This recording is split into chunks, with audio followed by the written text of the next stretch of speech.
YouTube. Hey, I'm live, cuz. Check me out.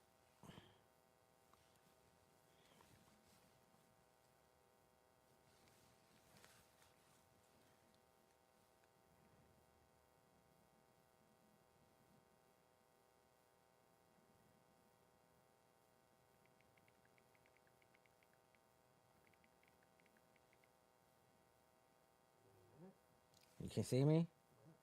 Can you hear me? Yep, it's a little late. It's a little what?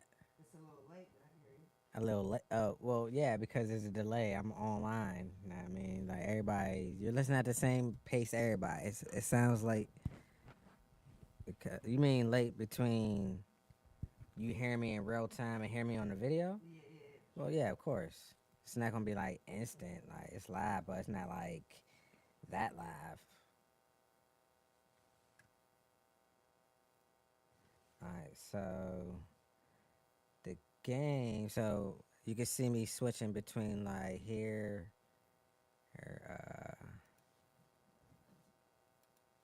here, and the what we're gonna be watching, which is up here. So it's gonna be that up there. That's the one main screen. Then I have this screen for me. Then I got that screen. Then I got this screen. If I wanted to zoom in on that John, then when we come to the game, we're gonna be playing it over here on this screen. As a matter of fact, I need to get the game going.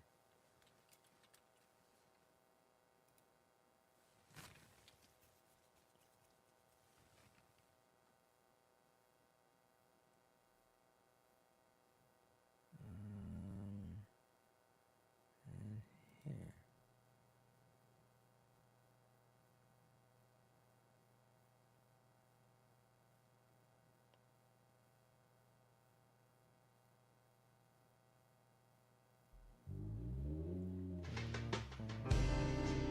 I think so. Or should I say no? Cool. Alright, so I have a remote control. Ah, I can't use the remote control.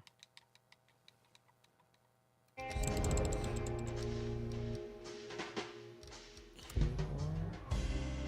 Oh, you really can't use it? Oh, yes it is. There it is. Okay, cool. Alright. Oh, can you see me, cousin? Huh? What you say? yeah, everything is fine. Ah, yeah, so. Oh, that's the. Alright, so. Alright, there we go. So. This is basically the main screen, so you can see what's going on. Oh, but you can't see the full screen.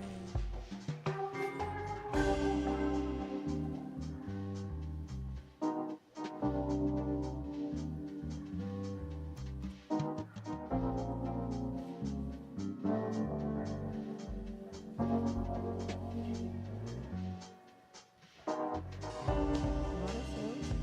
Oh, you talking about the bottom? Yeah, I gotta adjust that jump. Wait, hold up. Let me see if I put it on this jump. Yeah, you can see the whole screen like that. As far as the gameplay screen. But then the bottom screen is kind of cut off. But the other way is...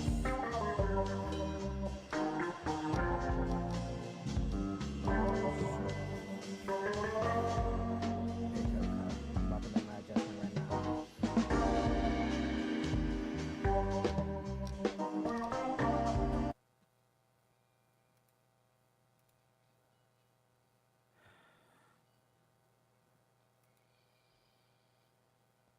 Okay, that looks right. Yeah. So if I wanted to see the whole drum, hold on.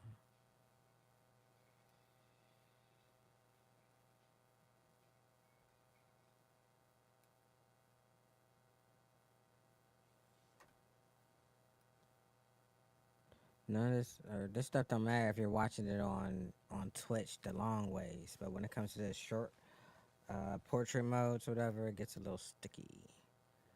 But now you can see the whole thing, right? Yeah, it look perfect. Okay, you just going to see the little black or whatever. You think I should move it up here like this? Yeah, I feel like you should be at the bottom. Can you do that? Yeah. Make it look What, better. me at the bottom? Yeah. No. Hold on.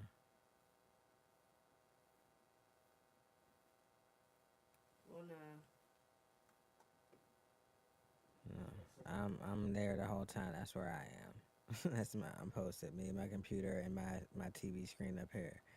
Now the game could be down here, and the content up here, or the content could be up there or down there, and the game down there. But even then, I still will Yeah, have to. because the game got to be at the bottom. That makes no sense.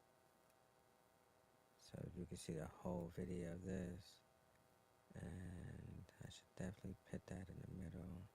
I should put them both in the middle. The other John, you say you think the game should be.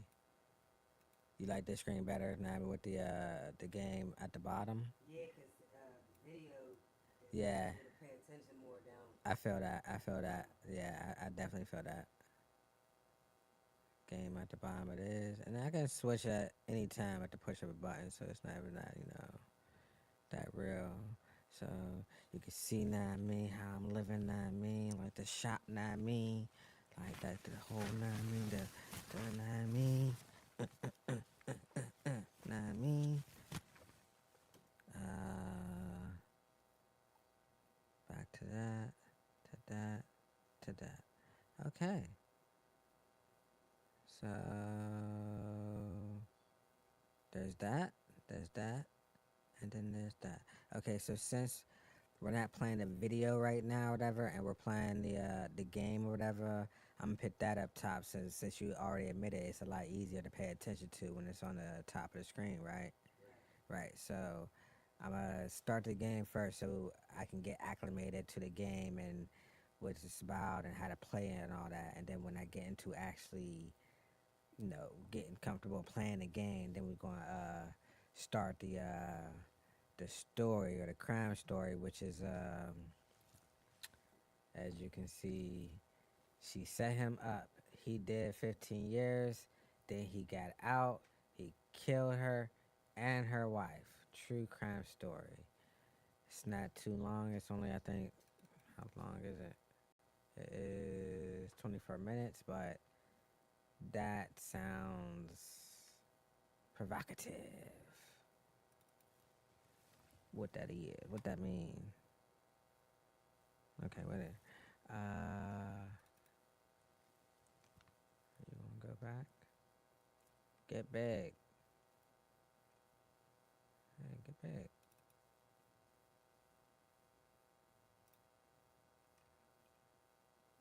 What the? Yeah, she was straight. What you say? I said she was straight for real. That was the wife. Huh? Was that the wife right there? I don't know who that was or who that is. I Now I say get I, what you. that bitch was straight for real.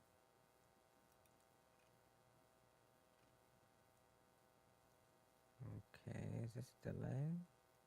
Yeah, playing with my emotions.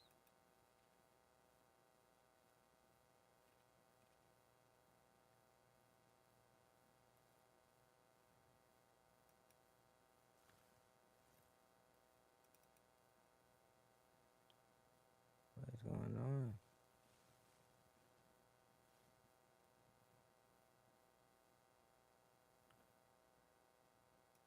Damn, I had too many windows open. Oh my goodness. Oh snap.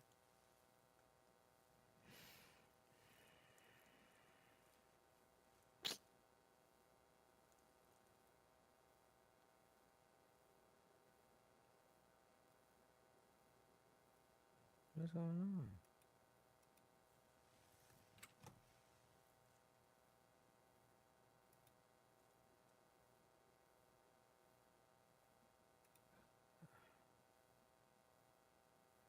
Love, protect, grow. Okay, let's do.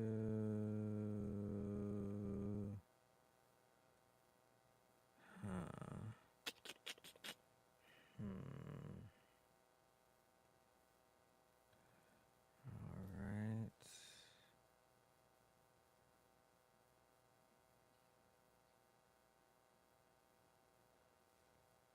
put this on pause or something for a hot. Got the window up.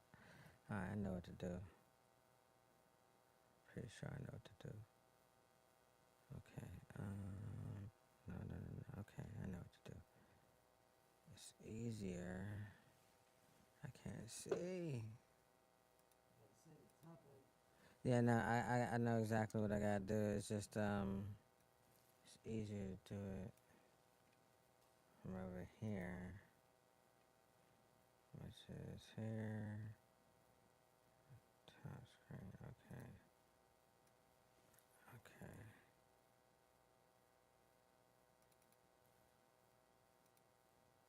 That is called.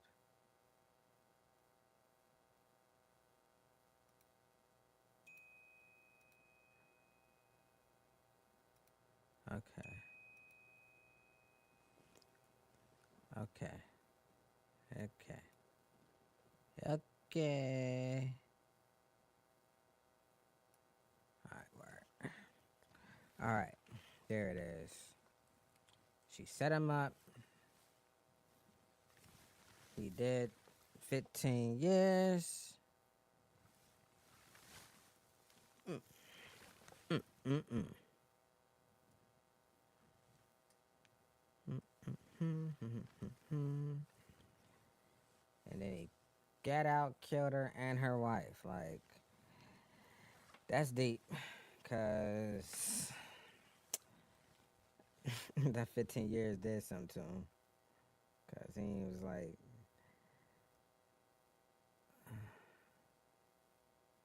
watching. Yeah, he was like, yeah, I'll go back to prison, but yeah, like I guess I'm gonna hear the details. I'm gonna hear the details. Maybe there's an interview, maybe there's some comments, but I'll make my I'll make my prejudgments, I guess, before I start the video. But before then, all about this whole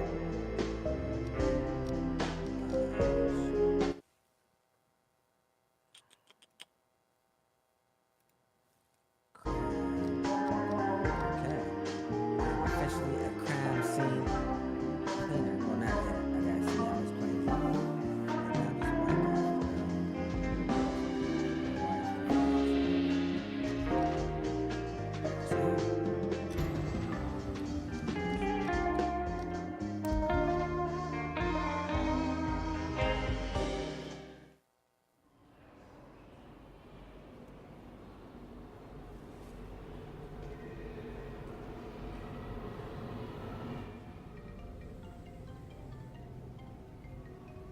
You can work hard through your whole life, but sometimes even that's not enough. When a person struggles to make ends meet, it's easy to become desperate. As it turns out, one short call can hold the power to change it all. But the question is, should you really take it?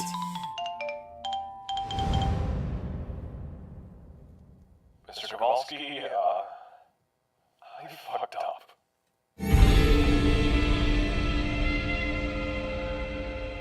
fucked up? See, you distracting me. I wonder if I can pause it. Shit. Shady neighborhood. This I'm might get here. hard in VR. I'm not sorry. I needed to bail. I have to be cautious. Are you serious? Had a deal. Just go to apartment 23. I hit the key near the door. You won't miss it. Money is inside. Fine. Son of a... Is that how you raised your son, Paul?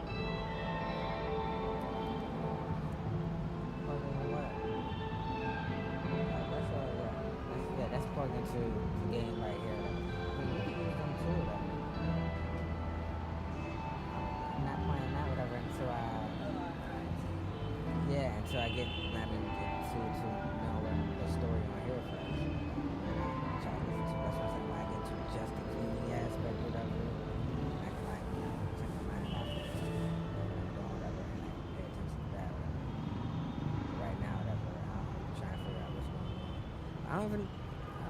just told me, basically. Collect the payment, dispose of the body, and find a way into the apartment. So,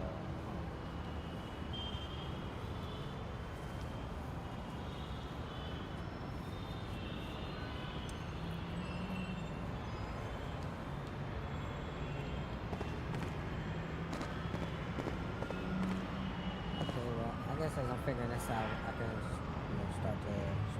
start the story. Oh, bad call. Tyler got into trouble with a dealer named Rob. The conversation ended in a fight in which Tyler had no choice but to kill Rob in self-defense. The body count is 3, the location size is average, and the payment is $5,000. And I think I can find stolen items too, I guess. This is interesting. Okay, well, you ready for the to start this show, I guess. Cousin? Yes, definitely. All right. Grow old with. She's not here to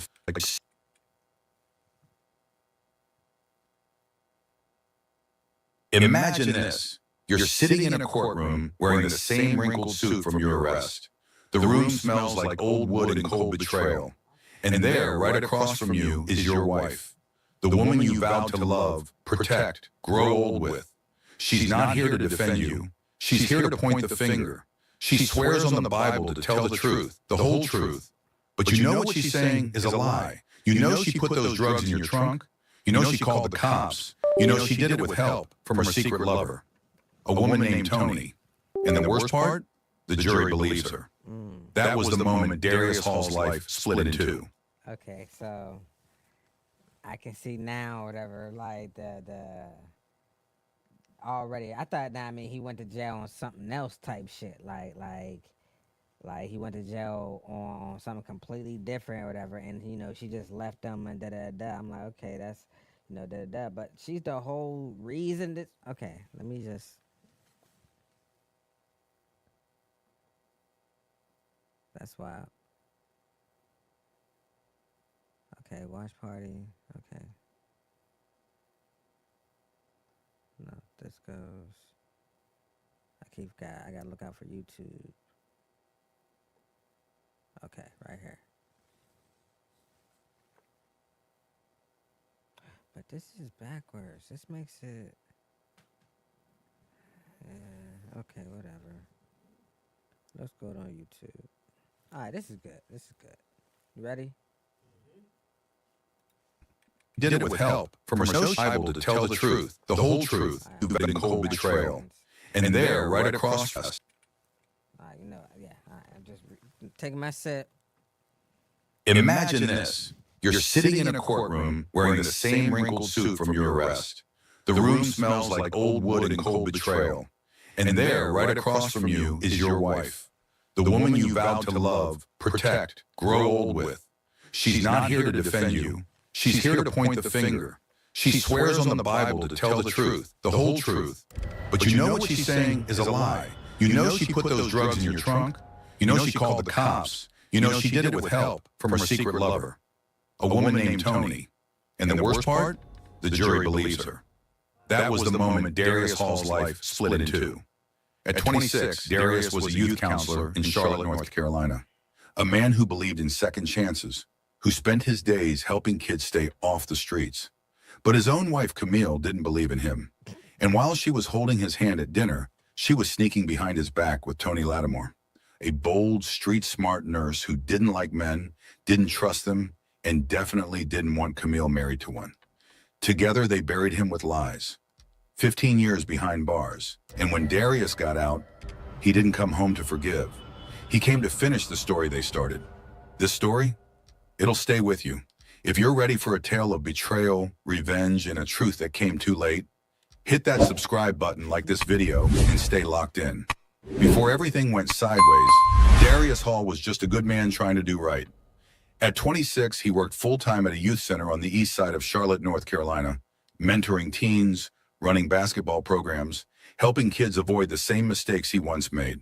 See, when Darius was 18, he got caught with a small bag of weed and a few pills, Nothing major, but enough to earn him a short sentence and a reputation. He served 6 months, came home, and made a vow. He was never going back. He stuck to that. Got a job, took night classes, got certified in youth counseling, turned his story into a message. He wasn't flashy, didn't chase clout, wore the same 2 pairs of sneakers, drove a beat-up Nissan Altima, and still said yes ma'am to the church ladies at the corner store. He had a calm voice, steady hands, and a heart way too big for his own good. And for 3 years, he shared that heart with one woman, Camille Hall. Camille was 28, a nurse assistant at Presbyterian Medical, petite, soft-spoken, always neat. She'd been raised in a tight religious home where the Bible ruled every conversation and secrets were stuffed in the cracks of silence. Darius met her at a community health fair. She was giving out blood pressure screenings. He joked that she made his heart skip a beat, and to his surprise, she actually laughed. Okay, real quick.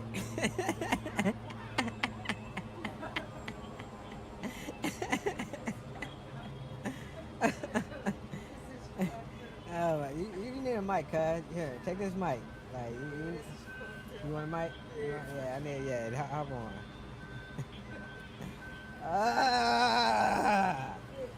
Like, what the fuck? Like,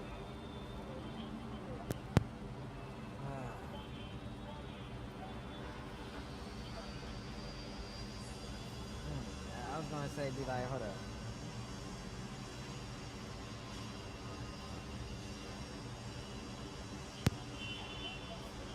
Man, this shit ain't even good. Even, man. The fuck, man?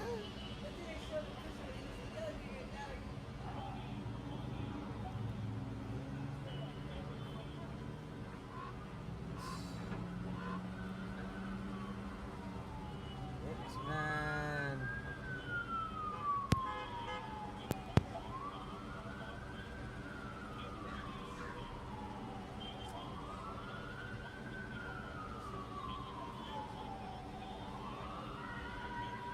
Of course it did. Yep.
What?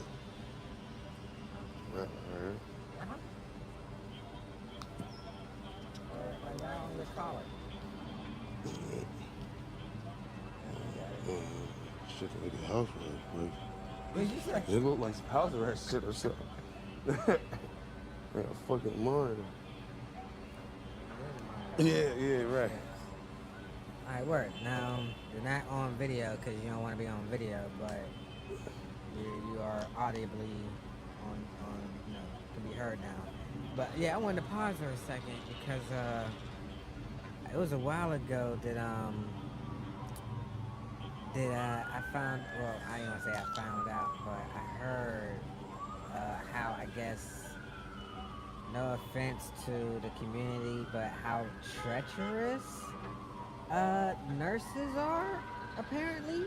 Like I just heard like they're just like, they just be doing the most, like low key type shit. No one ever like would have thought that. I didn't think that until I heard like just a couple, I ain't gonna say credible sources. They're like either comedians or da. But yeah, I was just like, yeah, they're not as innocent as I thought they were. So yeah, let it ride. Oh, and I just want to take a second to just get my bearings right on this game real quick, cause yeah, this is sucking me in real quick, and I don't know what I'm doing. You can check all the active quests in the upper left side of your screen. If you get lost at any point in the game, that's where you can look for your goals and current progress. Okay, great. Alright, I'm ready now. Okay, I got skill tree too. How does that work?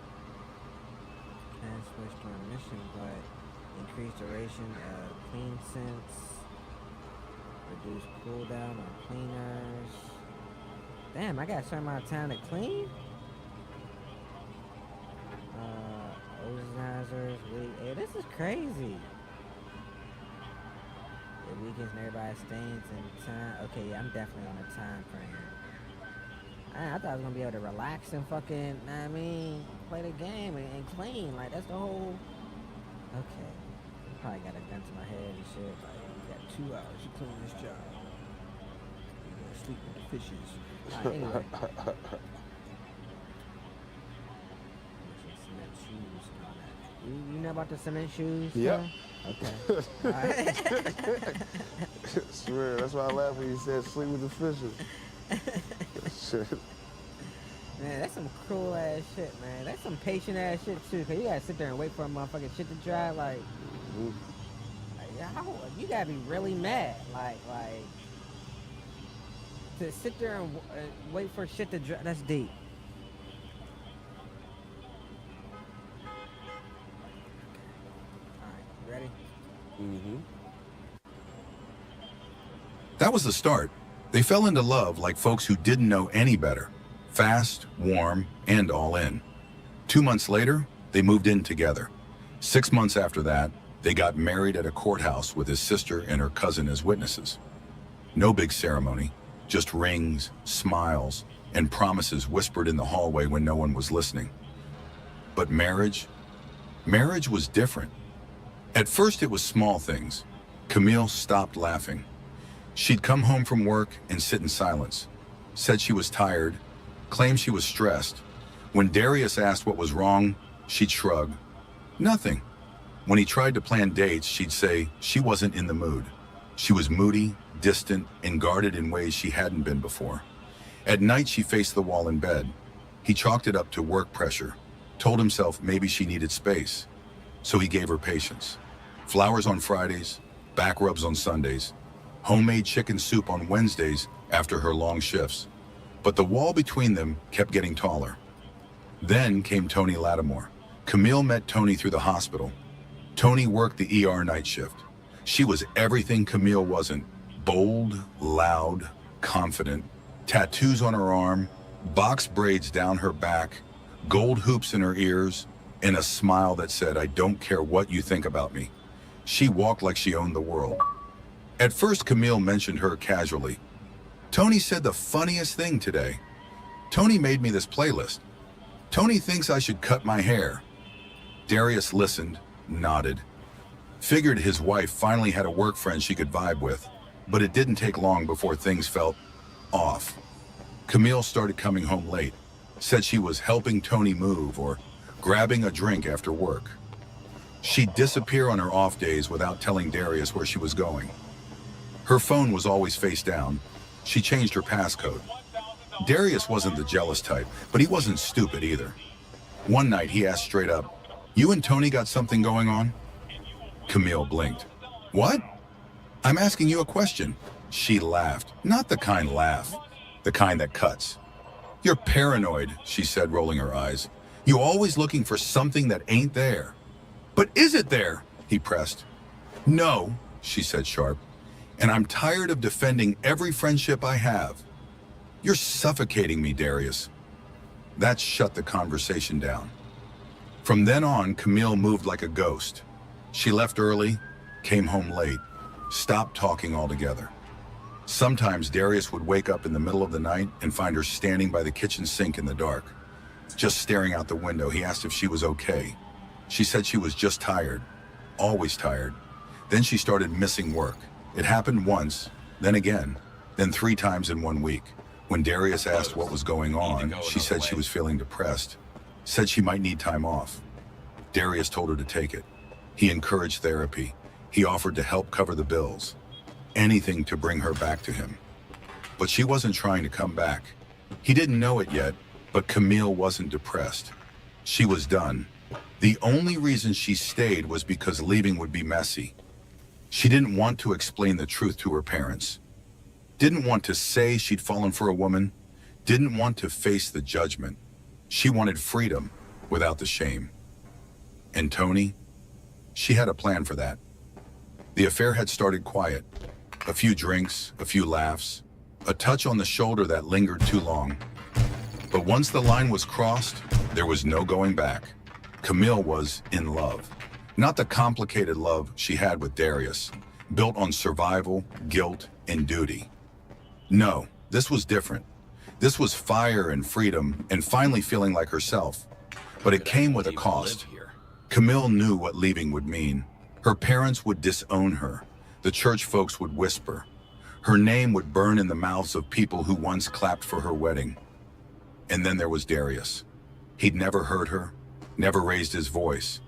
But she knew he wouldn't understand. So she stayed. And she lied. And she waited for the right moment to escape. But Tony wasn't a woman of patience. One night after wine and soft music and soft skin, Camille sat on the floor, head resting on Tony's knee, and whispered, if he was gone. Now, so I'm playing a game, and I have to dispose of bodies. Of one body, I have to find a way into the apartment, and I got to collect payment. I found a way into the building, and I found a way into a apartment. It's not the apartment I'm supposed to be at. It's just a hidden apartment or whatever. And I'm reading the eviction notice of this trifling ass apartment, and it says that basically getting kicked out because he was keeping a dangerous animal on the premises. So that could be a fucking, prelude, obviously, or fucking, like, what's the word? Foreshadowing? Yeah. So I'm thinking I might get attacked by a fucking animal. Anyway, that's why I said fucking animal or whatever I said. But yeah, it wasn't her. Shit, they're fucking animals too. We'd be free. Tony's fingers stopped moving. You sure about that? Camille didn't answer, but she didn't take it back either. Tony had a friend named Sean, a quiet, shady type who ran pills and powder on the low. He worked out of a barbershop back room, moved product in sandwich bags stuffed inside toolboxes. One night, Tony met up with Sean behind a Popeyes. She handed him $500 in cash. No questions, just business. In return, she got a small black pouch, 3 vials of Coke, 2 packs of Oxy, and enough street dust to ruin a man's life. They wrapped it tight, sealed it, then waited for the right moment. That moment came on a Thursday afternoon. Darius was getting a haircut, his car parked right outside. Camille had a spare key. She slipped away during her lunch break, pulled into the parking lot with her heart beating in her ears, and popped the trunk. She didn't even look at the pouch as she tucked it beneath the spare tire. She slammed the trunk shut, wiped her fingerprints from the latch, and drove back to work like nothing had happened. That night, she smiled at Darius like everything was fine, asked if he wanted tacos for dinner. He said yeah, kissed her cheek, told her he loved her. And she nodded, pretending she didn't feel like trash. The next morning, an anonymous tip came in to the Charlotte Metro Narcotics Unit. The caller said a man named Darius Hall was selling drugs to kids at a local community center. Said he used his nonprofit job to cover it up. Said they'd find the stash in his car. The tip was typed and sent. No fingerprints, no trail, no hesitation. A week later, it happened. Darius was driving home from work when the blue lights hit his rearview mirror. He wasn't speeding, didn't have warrants, so he pulled over calm and easy, thinking maybe it was a broken taillight or a mistaken identity. But when he rolled down the window, 2 officers approached with stiff shoulders and sharp eyes. "Mr. Hall," one of them said, "do you mind stepping out of the vehicle?" "Everything all right, officer?" "We received a tip. We're gonna need to search your car." Darius blinked, confused. "Search it for what?" "Step out, sir." He wasn't thinking criminal. He was thinking crazy. He stepped out. leaned against the hood while they popped the trunk. The moment the first baggie came out, his stomach dropped. "What the hell is that?" The officer didn't answer. He just held up a plastic pouch like a trophy. "Sir, you're under arrest for possession with intent to distribute. You have the right to remain silent." Wait, that's not mine. I don't know where that came from." But the cuffs were already cold around his wrists. At the station, he sat in silence. He was scared, but more than that, he was embarrassed. This couldn't be real. He was Darius Hall, mentor, second chance giver. Not this.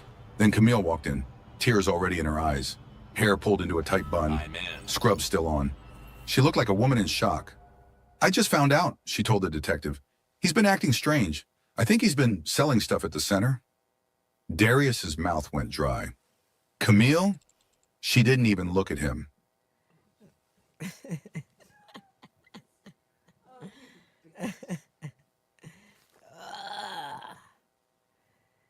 And at the same time, I just broke it. I got into the apartment, and it says bad call. Tyler got into trouble.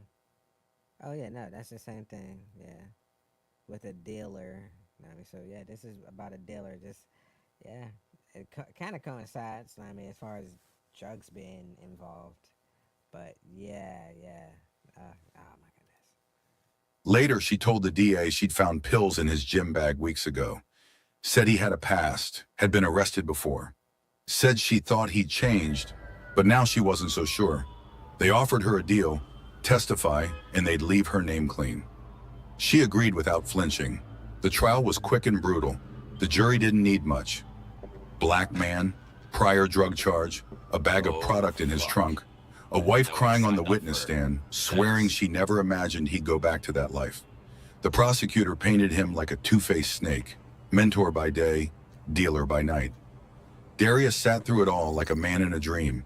He didn't cry, didn't scream, but the betrayal sat in his throat like hot stones. He was found guilty on all counts. The judge didn't blink when she read the sentence. 15 years, no parole for the first 12.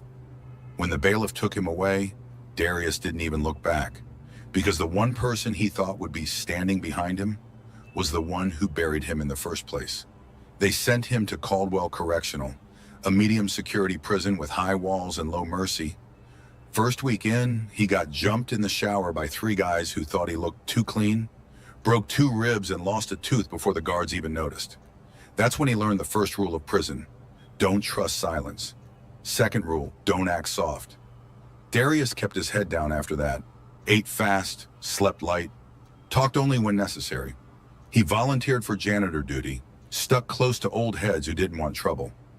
The library became his sanctuary, the gym, his therapy. Every night he went back to his bunk, stared at the ceiling and thought about her. Camille. At first he wrote her, simple stuff. "I still love you. I forgive you." "Why?" No response. He wrote again and again. Birthday letters, apologies for whatever she thought he did, hopes that they could fix it, but the mailbox stayed cold. By year 2, he stopped writing. I do not believe that he was thinking that way. Like, I think that he was hoping to implicate her. I mean, that's the only thing that could fucking say. He was hoping that she had a fucking soul, that he could fucking guilt her, make her realize that shit that she fucking did, and she fucking said something to admit to the fact, or probably at least hope just flat out,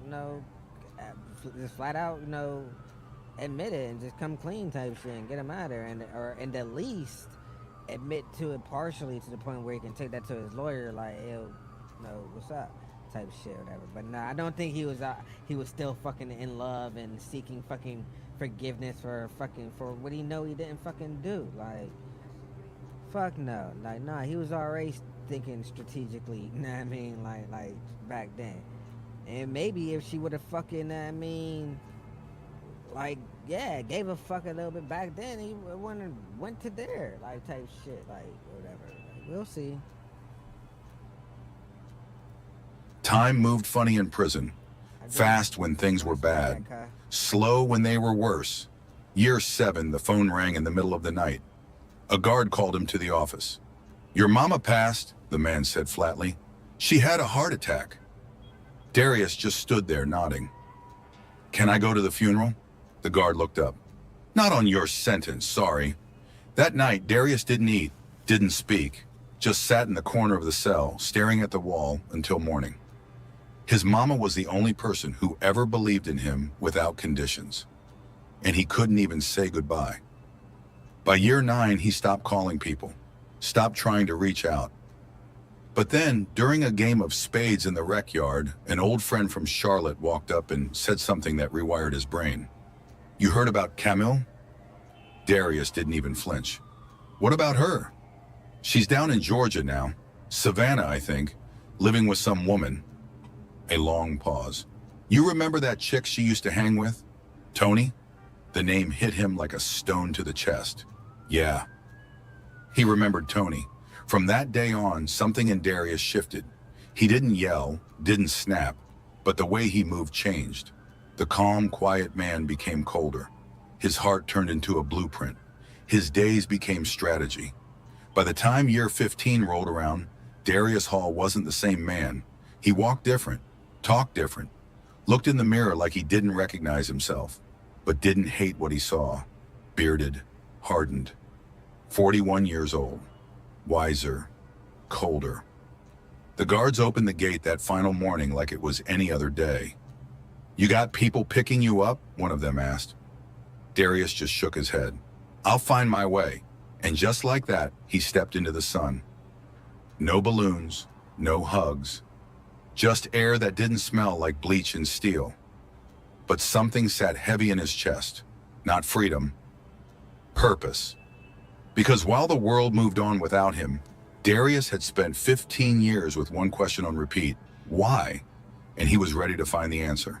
He had $1,200 to his name, money saved from janitorial work inside the prison. It wasn't much, but it was enough to rent a room on the west side and buy a burner phone. Darius didn't want to rebuild. He wanted answers. He started by asking around, quietly, carefully. An old friend mentioned that Camille had moved somewhere south, but details were vague. People didn't talk much about her, almost like she vanished. So Darius took $500 of the only money he had and did something desperate. He hired a private investigator, a man named Ruben, ex-cop turned PI. Darius handed him the name Camille Hall and said, "She lied on me. I just want to know where she landed." 2 weeks later, Ruben came back with a folder. "She goes by Camille Lattimore now. Moved to Savannah about 7 years ago. She's married to a woman." Darius's jaw tightened. "You know her?" "Tony Lattimore," Ruben nodded. "The wife. Used to be an ER nurse. Now runs some mobile health thing. Camille's a nurse manager at Memorial Health. They own a house together. Nice neighborhood." Then he pulled out a photo. It was grainy. Cut. I would get wrapped up. What was the fucking motive? Why did she fucking do it? Okay, that's what he's trying to find out or whatever. Like I'm still trying to find out myself. She wanted to be free or whatever. Like, why the fuck could she just break up with him? Like, from her family and all that shit, whatever. But I just don't get it. So it's just like, It's all Tony's fault. you sit in jail so you could break clean and be with a woman? Like, okay, I just thought I might miss something because that don't make no goddamn sense. Like, because she just didn't like men or whatever, so she was just like, okay, alright, so, okay, alright. Yeah, I was about to say penis envy, like, that's a real psychological condition. Penis envy. But there she was, Camille, walking hand in hand with a little boy who looked about 7. Big eyes, crooked smile. Whose kid? Ruben lit a cigarette. Birth records say Camille gave birth, used IVF, sperm donor from a clinic in Atlanta. Paper trail's clean. Darius didn't speak, just stared at the photo. That night, he couldn't sleep. He scrolled through Tony's Facebook, public, flashy, filled with selfies, motivational quotes, clips from her clinic. A woman who looked proud, loud, and unbothered. Camille's page was private. No profile picture, no recent posts, but tagged photos told the story. Birthdays, baby showers, brunches with friends. She was there, always smiling. Free. Then he found it. A comment from a mutual friend under an old photo. Can't believe she went that far over what she thought was just a one-night thing. Darius blinked, scrolled back, read it again. He kept digging until the pieces fit. Camille had thought he was cheating. That was it. She'd heard a rumor, something about him hugging a coworker outside the youth center. Nothing serious, but in her mind it confirmed everything. And instead of asking, instead of talking, she chose betrayal. Choose revenge. She set him up because she thought she'd been played, and she was actually the one cheating and hiding who she was all along. It was a warm, quiet Sunday afternoon in Savannah, the kind of day made for cookouts and iced tea. Kids rode bikes down the sidewalk. A sprinkler ticked in the neighbor's yard. But Darius Hall wasn't here for peace. He stepped out of his car and walked the last block on foot, calm, hands in his pockets. He didn't flinch when a dog barked from a nearby porch or when a wind chime clinked softly above him. He just kept walking, one step, then another, until he reached the house. 2816. The garden out front was neat. White roses, a lawn chair under a tree, wind chimes near the porch. He knocked once. The door opened slowly. Toni Lattimore stood there in a tank top and sweatpants, her braids tied up in a scarf. She squinted at him, trying to place the face. "Can I help you?" she started. Then she froze.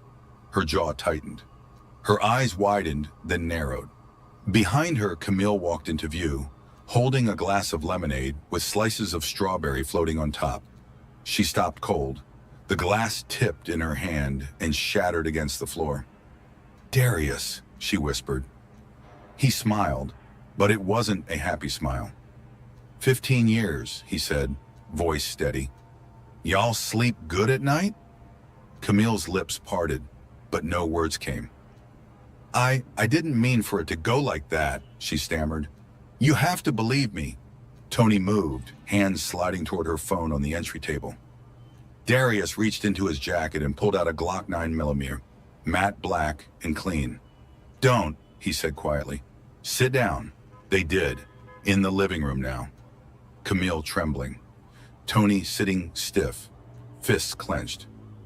"You lied on me," Darius said to Camille, his voice low but sharp. "Planted drugs in my car, took the stand, told the world I was poison. And for what?" Camille opened her mouth, but tears got there first. "I thought you were cheating," she said, breath shaking. "I thought it was the only way out. I cannot continue to live a lie." "I don't know," I snapped. And then Toni said we could make it clean. "You thought I was cheating?" Darius cut in. "So you ruined my life?" Camille sobbed now. "I was scared. I was in love. I hated myself. I didn't know how to come out, how to tell anyone. I didn't want to lose everything." "You didn't lose anything," he said coldly. "You gained everything. A house, a kid, a new name. Meanwhile, I buried my mama from a prison phone." Toni shifted again. "Look, man, this ain't the way. You want to talk? Fine. But not like this." Darius turned the gun toward her and fired twice. The first shot hit her in the chest. The second tore through her throat. Toni fell sideways, gasping, twitching, blood pooling fast beneath her. Camille screamed. She lunged for the door but tripped over the coffee table. Darius walked toward her slow, the way someone walks through rain they've already accepted. She crawled back, hands up, snot and tears dripping down her face. "Please, Darius, please. I was young, I was stupid. I messed up, but I never stopped feeling guilty. I swear." He looked down at her. "You swore to tell the truth," he said. He raised the gun. "Now tell God." A final shot. Darius Hall drove himself to the nearest police station. He didn't run, didn't hide. No hoodie over his head, no disguise. Just a man in a plain t-shirt, eyes dry, hands steady. He parked the car, walked inside, and stepped up to the front desk like he was checking in for a doctor's appointment. "I killed 2 people," he said. "I'm not sorry. Then he reached into his coat pocket, pulled out the Glock, and placed it on the counter. Slide locked, barrel empty, safety on. The detectives didn't know what to do with him at first. He wasn't yelling, wasn't shaking, just sat there answering questions like he was ordering lunch. When they asked why, he leaned in slightly and looked them dead in the eye. "She lied," he said. "She stole 15 years of my life. She got to walk around free, happy, with a kid and a wife, while I sat in a cage. You tell me what I was supposed to do with that." His taped confession was uploaded to the case file later that night. Back in Savannah, the aftermath was quiet but heavy. The little boy, Camille's son, was taken in by Tony's sister, a woman named Rhonda who lived just outside of Atlanta. Camille's family went silent. No statement, no funeral details, nothing. In court, Darius didn't cry. He didn't beg. He stood before the judge the same way he walked into prison 15 years ago, stone still. The sentence came down hard. Life without the possibility of parole. Not a whisper in the courtroom. Just the echo of justice. Too late to matter. Now back behind bars, Darius Hall wakes up in a different kind of silence. Same concrete, same clank of keys. But this time he's not confused. He's not asking why. He knows. He spends his days reading, writing, sitting in the yard with a stillness that makes even the guards uneasy. He doesn't fight, doesn't argue. He's not angry anymore. Because anger comes from expectation. And Darius stopped expecting peace a long time ago. So what do you think? Was Darius Hall a cold-blooded killer? Or a man who finally broke after being betrayed by the only person he ever trusted? Drop your thoughts in the comments. We want to hear all of it. And if this... Yeah. Thoughts?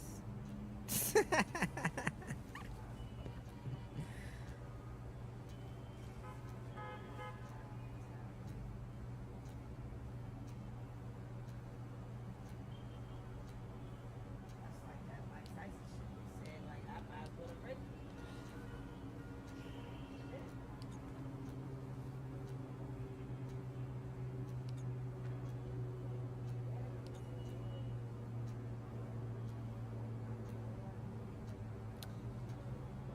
And a whole lot to go through.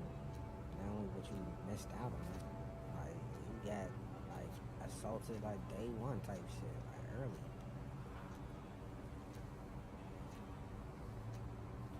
Okay, next.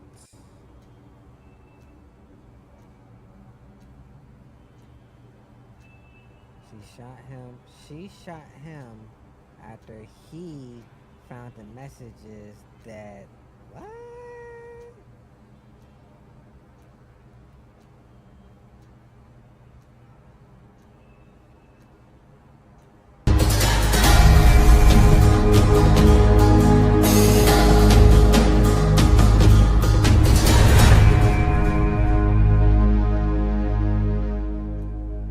It was a quiet night in Jackson, Mississippi.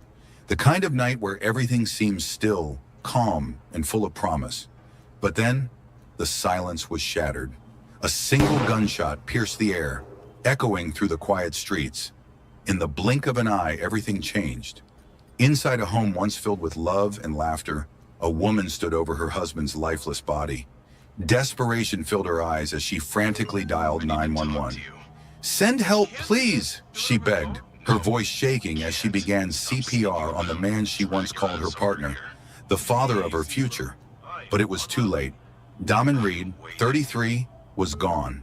And it all began with a single click. A simple Facebook message, a friend request, an innocent interaction that spiraled out of control. What started as trust, sharing everything, including passwords, became the unraveling of everything they had built. Damon had always believed in transparency. The passwords, the phones, the open access to everything. He thought it was a sign of their love and commitment. But sometimes, too much trust can turn into something else. A simple request, an unexpected message, a conversation hidden behind a screen. It became the breaking point, the thread that pulled their lives apart. Inside the house, the once shared space, with framed family photos on the walls and the aroma of half-finished dinner, still hanging in the air.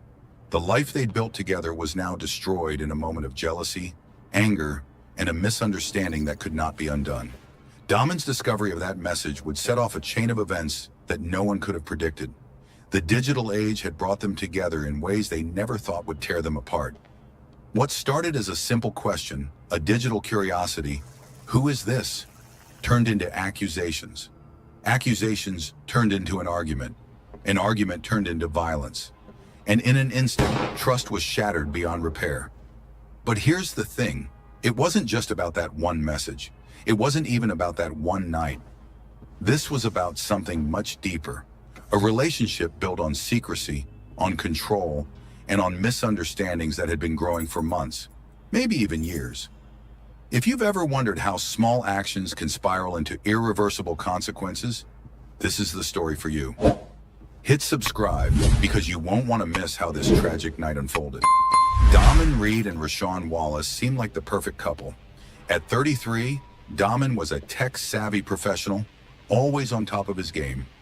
Rashawn, 30, a compassionate and hardworking nurse, dedicated her life to helping others heal. Together, they built a life in Jackson, Mississippi. A life that looked like it was made for Instagram. A beautiful home, a strong relationship, a shared future. They seemed like the embodiment of love and stability. To anyone who looked at them from the outside, they were a perfect match. The type of couple everyone envied. They shared everything, from their phones to their passwords.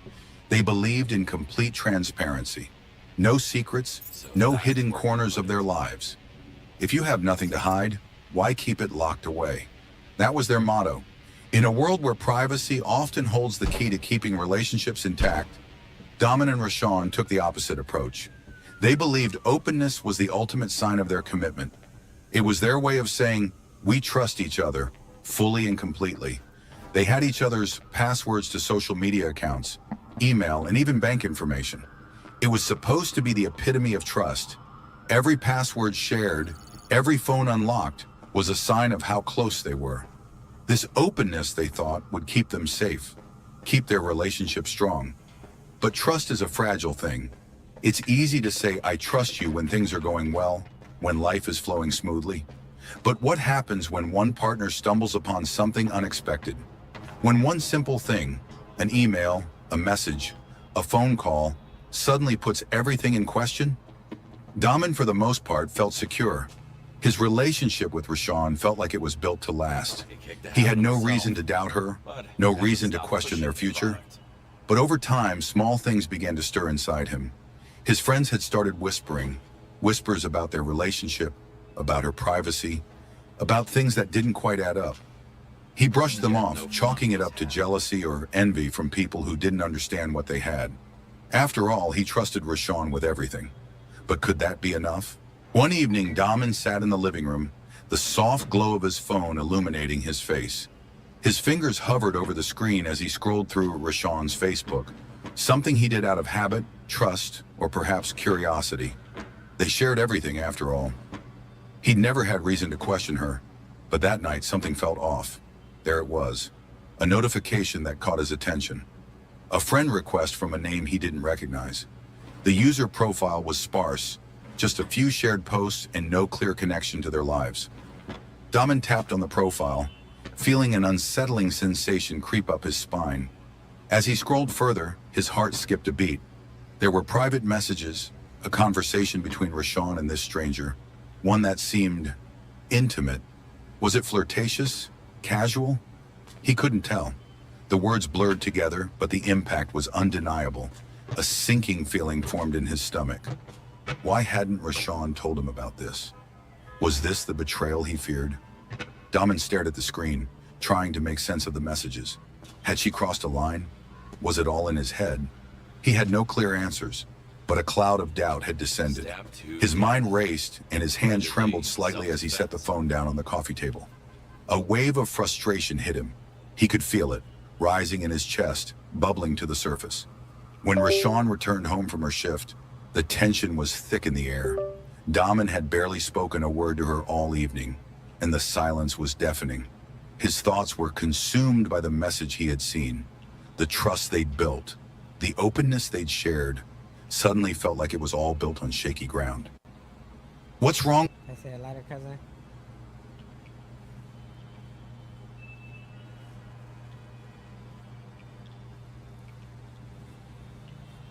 with you?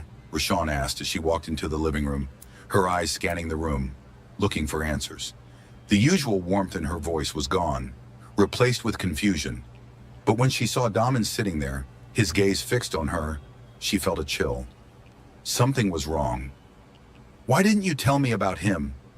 Daman's voice was calm, too calm, but the frustration behind it was unmistakable. Rashawn froze. She hadn't expected this. She had no idea what he was talking about. What are you talking about? She asked, her voice betraying the unease she felt in her gut. She glanced over at the phone on the coffee table, the screen now dark.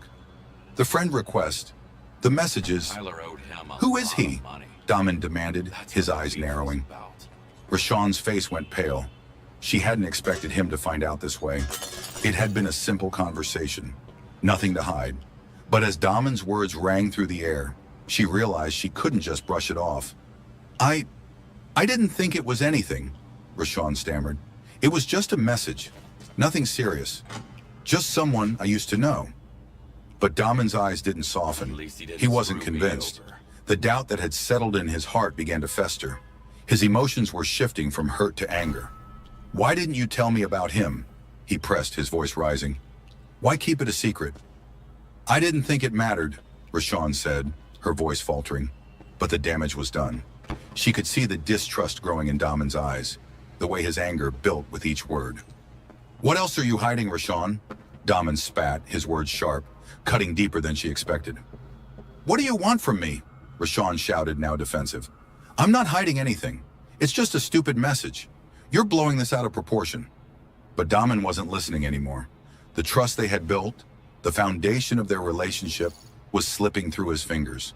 The argument, which had started as a simple question, was now escalating into something darker, something more dangerous. Rashawn's eyes widened as Daman stood up suddenly, his fists clenched at his sides. She had seen him angry before, but never like this. She tried to take a step back, sensing the dangerous shift in the air, but it was too late. The moment had passed.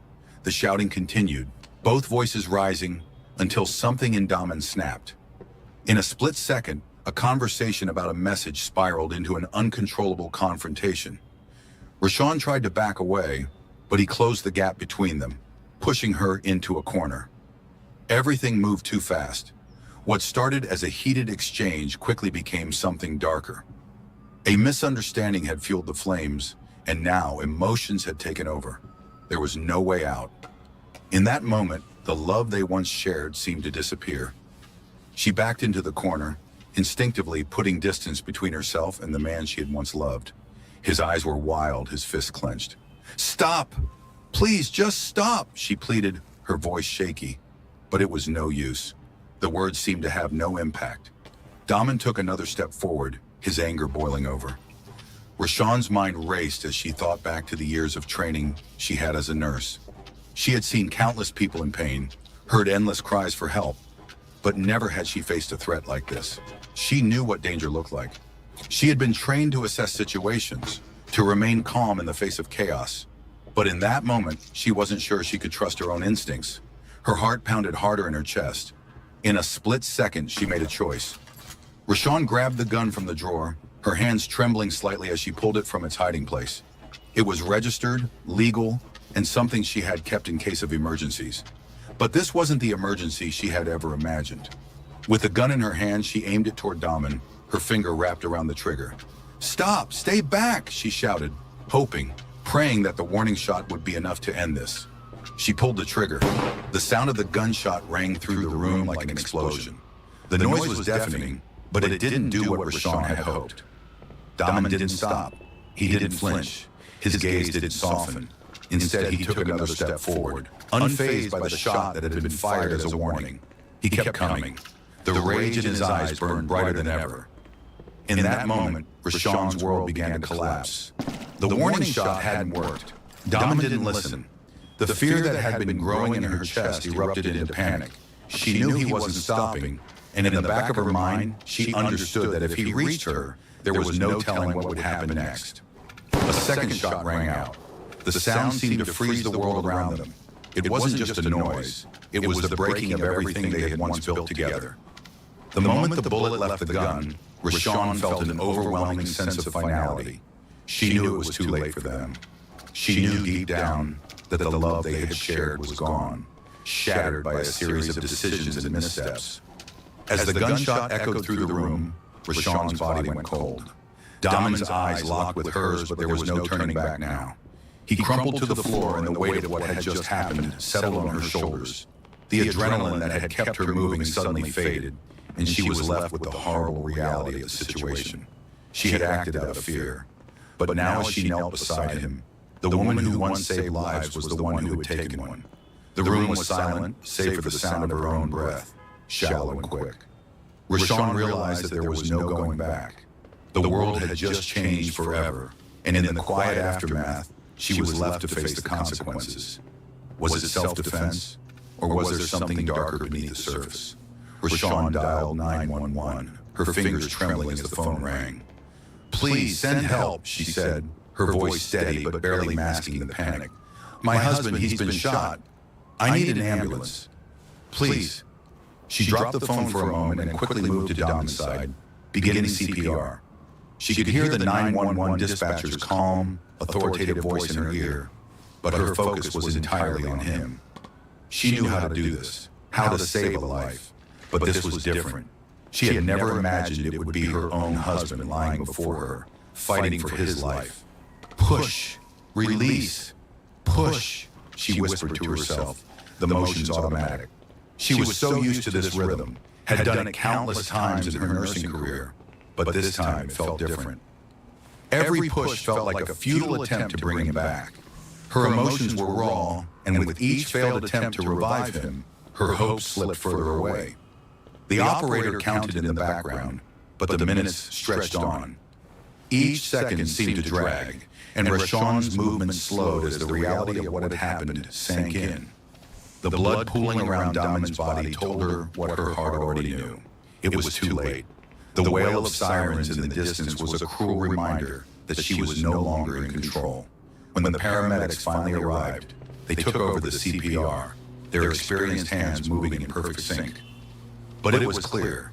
The time of death was announced quietly, 1:47 a.m. Rashawn, who had spent her life saving others, now found herself on the other side of the emergency room. Her husband's lifeless body lay just feet away, and the cold truth settled over her like a heavy blanket.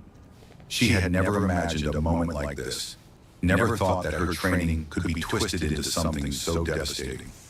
The officers arrived shortly after, taking in the scene. They found the gun on the floor beside her, the room still in disarray. They spoke to Rashawn briefly, documenting every detail. Her calm, professional demeanor was now met with suspicion. How had this happened? Was it an accident, or was there more to the story? As the police started their investigation, it was clear that Rashawn, the nurse who had once saved countless lives, was now the one being scrutinized. The very woman who had been trusted to heal others was now facing an unimaginable reality. She was under investigation for the death of the man she once loved. They began with the digital evidence, the Facebook messages that sparked the argument, the friend request, the messages. What did they truly mean? Were they simply innocent exchanges, or did they hold the key to something much deeper and darker? Investigators quickly discovered that the relationship between Rashawn Wallace and Damon Reed was built on shared passwords, complete access to each other's digital lives. They had built their relationship on trust, but trust is fragile, and the more investigators uncovered, the clearer it became that something had gone horribly wrong. Was it that single message that sent Damon into a rage? Or was it a deeper, simmering tension that had been building for years? As the police dug deeper into their digital lives, they found that what had been intended as transparency was now a source of strain and control. What began as openness had morphed into surveillance, raising the question, did one simple message trigger this tragedy? Or was it the culmination of years of emotional manipulation and blurred boundaries? The emotional fallout from the tragedy was immediate and shocking. Friends and family who had known Daman and Rashawn for years were stunned. To them, they were just another couple, one that seemed to have it all, a nurse and a tech worker, building a life together with love and mutual respect. But now their entire community was left questioning how a relationship, once built on trust, could unravel so violently. How had something that seemed so perfect become so dangerous? Rashawn, the nurse who had once saved lives, now found herself facing a far different reality, one of incarceration. In the blink of an eye, she was arrested, charged with murder, and placed under a $50,000 bond. The questions about whether this was true justice or a case of misunderstanding loomed large. Rashawn claimed that she acted in self-defense, fearing for her life in that final confrontation with Daman. But the jury found otherwise, and as the trial came to a close, Rashawn was sentenced to prison. The weight of the decision was overwhelming for her.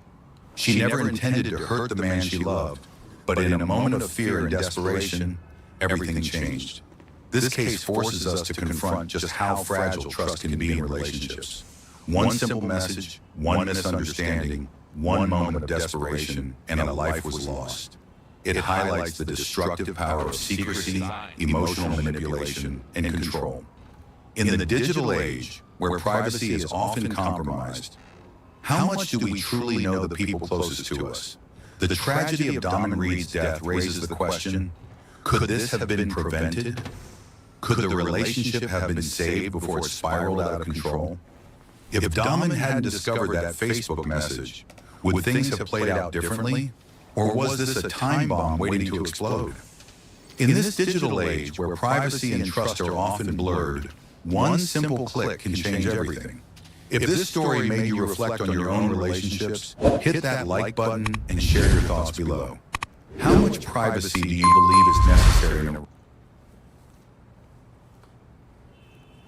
Damn, they ain't gonna tell us what the messages was? relationship?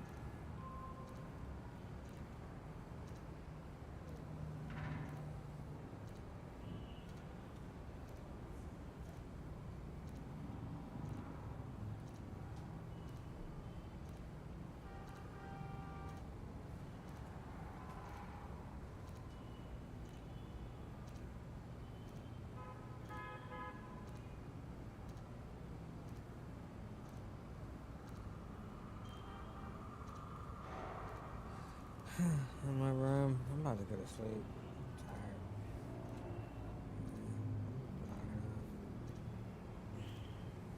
Yeah, here. Actually, no. Come here. Actually, something right here for some